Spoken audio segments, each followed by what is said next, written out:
Hello, good evening. എന്തൊക്കെയുണ്ട് വിശേഷങ്ങൾ? എല്ലാവർക്കും സുഖം തന്നെയല്ലേ? പിന്നെ വൈകുന്നേരമായിട്ട് എന്തൊക്കെയാണ് പരിപാടി?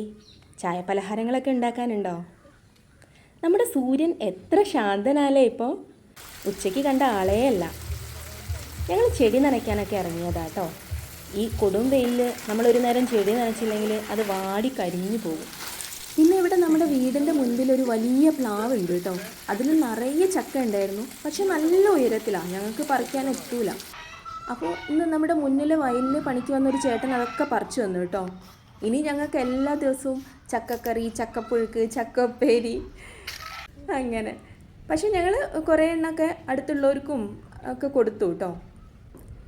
ഇത് നമ്മുടെ മുളക് ചെടിയാണേ. നിങ്ങളിപ്പോൾ വിചാരിക്കുന്നുണ്ടാവും ഈ മുളകൊക്കെ എന്തിനാ ഇങ്ങനെ പറിക്കാതെ പഴുപ്പിച്ച് കളഞ്ഞതെന്ന്. പക്ഷേ ഞാനത് അങ്ങനെ തന്നെ വെച്ച് പഴുപ്പിച്ചതാണ് കേട്ടോ. കാരണം എന്താണെന്ന് വെച്ചാൽ നമുക്ക് കറിയിലൊക്കെ വറവിടാൻ നമ്മൾ വറ്റൽമുളക് ഉപയോഗിക്കില്ലേ, അപ്പോൾ ഇത് ഉണക്കി വറ്റൽമുളകാക്കി നമുക്ക് അങ്ങനെ ഉപയോഗിക്കാമെന്ന് വിചാരിച്ചു. ആവശ്യത്തിനുള്ള പച്ചമുളക് ഉണ്ട്, അപ്പോൾ ഇത് അങ്ങനെ വറ്റൽമുളകാക്കി കറിയിലൊക്കെ വറവിടാൻ ഉപയോഗിക്കാമെന്ന് വിചാരിച്ച് ഇങ്ങനെ എടുത്തു വെച്ചതാണ്.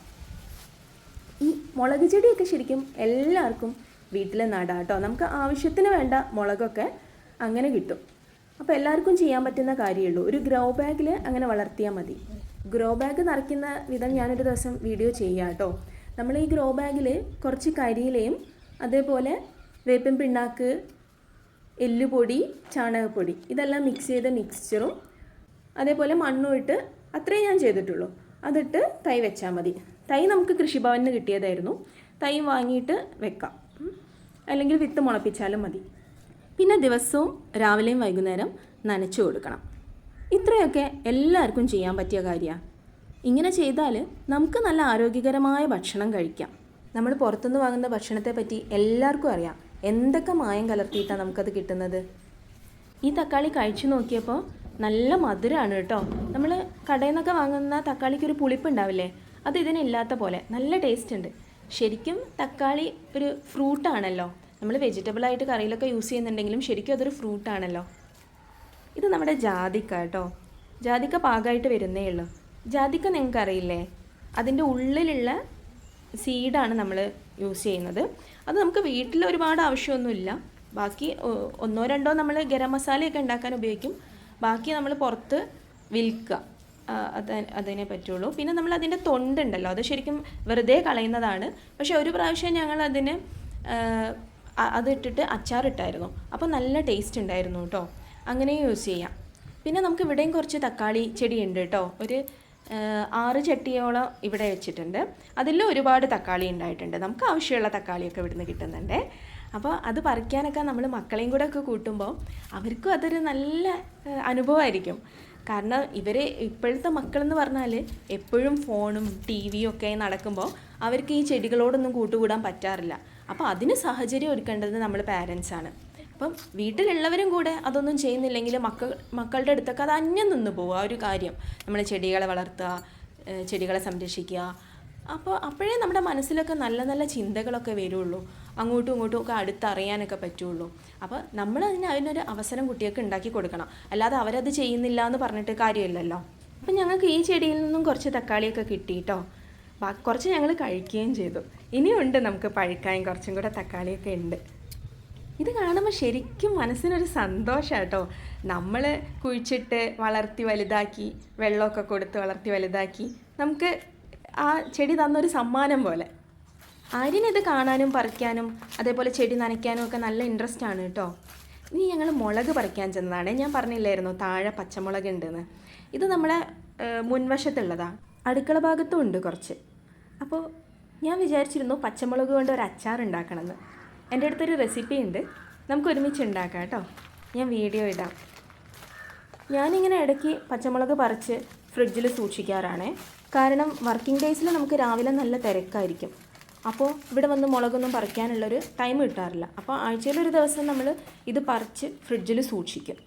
അങ്ങനെയാണ് ചെയ്യാറ്. പിന്നെ നമ്മുടെ കറിവേപ്പില അവിടെ കണ്ടില്ലേ നിങ്ങൾ, അതിനൊരു ഉഷാർ അങ്ങോട്ട് വെക്കുന്നില്ല. അപ്പം ഒരുപാട് എന്തൊക്കെയോ ചെയ്തു നോക്കി. പിന്നെ ഞങ്ങളുടെ വീടിനടുത്തുള്ളൊരു ചേട്ടനുണ്ട്, അവർ നന്നായിട്ട് കൃഷി ചെയ്യുന്ന ആളാട്ടോ. അപ്പോൾ അവരൊരു ട്രിക്ക് പറഞ്ഞു തന്നിട്ടുണ്ടായിരുന്നു കറിവേപ്പില നന്നായിട്ട് വളരാൻ വേണ്ടി. ഇത് ഞാൻ വേറെ ആരും പറഞ്ഞ് കേട്ടിട്ടില്ല കേട്ടോ. അവർ പറഞ്ഞത് എന്താണെന്ന് വെച്ചാൽ നമ്മുടെ ആനപ്പിണ്ടിയില്ലേ, അത് ഒരൊറ്റ തവണ യൂസ് ചെയ്താൽ മതി, ഒരു 1 ടൈം ഉപയോഗിച്ചാൽ മതി. അത് നമ്മൾ ഇതിൻ്റെ തടത്തിലിട്ട് കൊടുക്കുക, ആനപ്പിണ്ടി. അതിനുശേഷം നന്നായിട്ട് കറിവേപ്പ് തഴച്ചു വളരുന്ന അവർ പറഞ്ഞത്. പക്ഷേ എനിക്ക് ഇതുവരെ അങ്ങനെ ചെയ്യാൻ പറ്റിയിട്ടില്ല. എപ്പോഴെങ്കിലും ആനപ്പിണ്ടി കിട്ടുകയാണെങ്കിൽ ഞാൻ തീർച്ചയായിട്ടും ചെയ്യും. നിങ്ങൾക്കും പറ്റുവാണെങ്കിൽ ചെയ്ത് നോക്കണം കേട്ടോ. പിന്നെ നമുക്കിവിടെ കുറച്ച് കുരുമുളക് ഉണ്ട് കേട്ടോ. നമ്മുടെ വീട്ടിലേക്ക് ആവശ്യമായ കുരുമുളകൊക്കെ ഇവിടുന്ന് തന്നെ കിട്ടും. കുരുമുളകൊക്കെ നമ്മൾ പുറത്തുനിന്ന് വാങ്ങിക്കുമ്പോൾ നല്ല എക്സ്പെൻസീവുമാണ്, കൂടാതെ അതിൽ മായം കലർത്തിയിട്ടുമാണ് നമുക്ക് കിട്ടുക. പൊടിയൊന്നും തീരെ വാങ്ങിക്കാൻ പാടില്ല. ഇനി കുരുമുളകായിട്ട് വാങ്ങിക്കുമ്പോൾ നമ്മൾ വിചാരിക്കും അത് ശുദ്ധമായതാണെന്ന്, പക്ഷേ അതിലും ചേർക്കുന്നുണ്ട് മായം. നമ്മുടെ പപ്പായയില്ലേ, പപ്പായേൻ്റെ കുരു ഉണക്കിയിട്ട് ഈ കുരുമുളകിൽ ചേർക്കുന്നതായിട്ട് പറയാറുണ്ട്. ആര്യനൊരു പാളയായിട്ട് വരുന്നുണ്ട് കേട്ടോ. നിങ്ങൾക്ക് മനസ്സിലായില്ലേ എന്തിനാണ്? അതിലിരുത്തി അവനെ വലിക്കാനാ. ഇത് കുട്ടികൾക്കൊക്കെ ഭയങ്കര ഇഷ്ടമുള്ളൊരു കാര്യമായിരിക്കും അല്ലേ, ഈ പാളയിൽ വലിക്കുക എന്നുള്ളത്. അവൻ എന്നെക്കൊണ്ട് വലിപ്പിച്ചു കേട്ടോ, എന്നെക്കൊണ്ടും വലിപ്പിച്ചു, അതേപോലെ വിവേകനെ കൊണ്ടും വലിപ്പിച്ചു. എന്നിട്ട് ഞാൻ സ്ലോ മോഷനാണെന്ന് അവൻ പറഞ്ഞത്. അച്ഛൻ വലിക്കുമ്പോഴാണ് നല്ല സുഖമുള്ളത് എന്ന് പറഞ്ഞു. നിങ്ങളും ചെയ്യാറുണ്ടോ ഇങ്ങനെയൊക്കെ? ഉണ്ടെങ്കിൽ കമൻറ്റ് ചെയ്യണേ. എനിക്കും കിട്ടിയിട്ടോ ഒരു ചാൻസ്.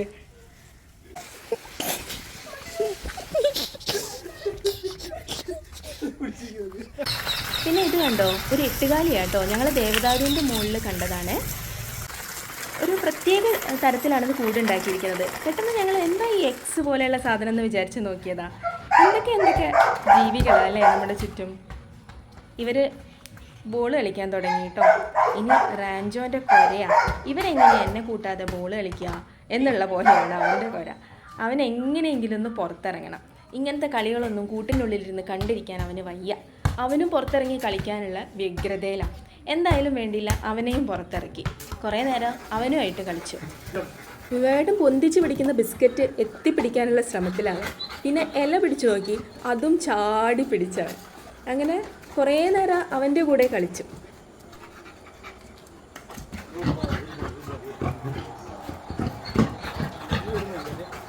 പിന്നെ ഞാൻ പറഞ്ഞിട്ടില്ലേ, അവൻ്റെ എല്ലാ കളിയും കഴിഞ്ഞാൽ അവൻ നേരെ പൈപ്പിൻ്റെ ചോട്ടിലേക്കാണ് പോവുക. അവിടെ പോയി നല്ലൊരു കുളി കഴിഞ്ഞിട്ടേ അവൻ കൂട്ടിലേക്ക് കയറുള്ളൂ. ഇനി റാഞ്ചി കുളിച്ച് നല്ല കുട്ടിയായി കൂട്ടിലേക്ക് പോകാനുള്ള തയ്യാറെടുപ്പിലാണ്. ഞങ്ങളും നന്നായി ക്ഷീണിച്ചു, അതുകൊണ്ട് ഞങ്ങളും മെല്ലെ വീട്ടിലേക്ക് പോകാമെന്ന് വിചാരിച്ചു. ഓക്കെ, ഇനി അടുത്ത വീഡിയോ ആയിട്ട് ഞങ്ങൾ വരാം കേട്ടോ. നിങ്ങൾ സപ്പോർട്ട് ചെയ്യണേ. താങ്ക്